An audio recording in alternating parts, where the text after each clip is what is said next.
But that is the numbers on this duplex. I was able to take a $2,750 payment and whittle it all the way down to right now at $550, and potentially $325 is all I will pay to own and control this nearly a $500,000 asset while I build equity in it and wait to get my next property. What's up, you guys? It's Mike here from Seattle. I wanted to do a video in my new house because I wanted to talk about what's going through my head right now. If you've been watching my channel, you know that I recently closed my first deal, this duplex right here. And I wanted to talk about the numbers on this duplex, why I chose to do what I'm doing, how I'm house hacking, and how I made this happen. So breaking down the numbers for this duplex right here are as follows.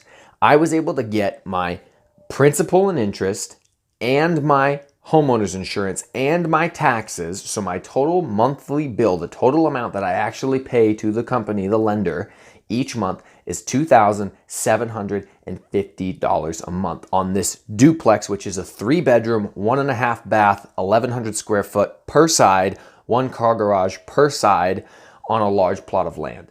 Now, why did I choose to do this? The rent that I bring in right now, currently, there was a tenant living in one side, and she has a contract through July of 2019. She's paying me $1,600 a month.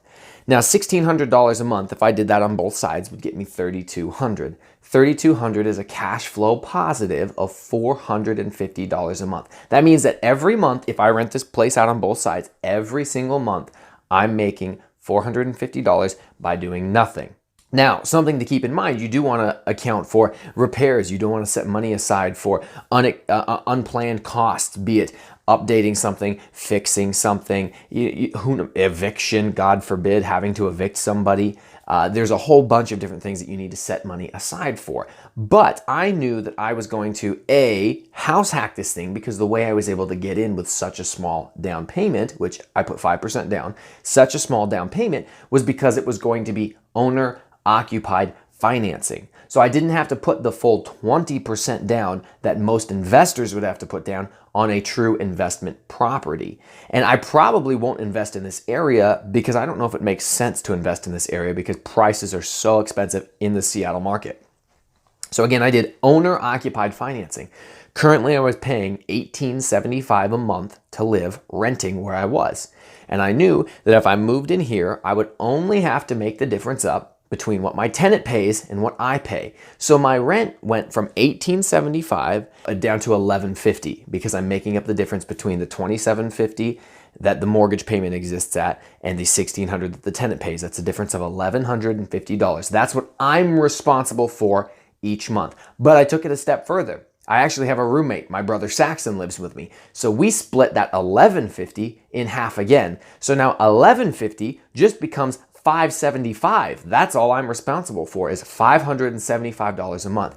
And to take it one step even further, I have one additional room that I'm filming from right now, which again, I haven't put necessarily everything together yet, so it's not the prettiest, but I have one additional room that's empty that I plan to do one of two things. I have another brother that might move out here and rent this room for $500 a month from me, and now my $1,150 becomes $650 split two ways between me and Saxon, and I am paying $325 a month to rent, to own this place. Or I may look into doing Air BnB. I haven't decided yet. I'm researching my options there. But that is the numbers on this duplex. I was able to take a $2,750 payment and whittle it all the way down to right now at $550, and potentially $325 is all I will pay to own and control this nearly a $500,000 asset while I build equity in it and wait to get my next property. Guys, I really appreciate you watching. Thanks always for any support that I get. If you have questions, I'd love to answer them. Lastly, remember, please don't subscribe to my channel because it's total trash. Honestly, if you watch this all the way to the end, you must be incredibly bored or maybe like handicapped and you dropped your phone and you just are crawling to it, like trying to get to it to shut it down. It's just not working. So life alert or 911, Alexa, in fact, maybe you're mute or deaf, so I'll do it for you. Alexa, call 911, save this viewer. Don't subscribe to this channel. Please don't share it. It's absolute trash. We'll catch you next time.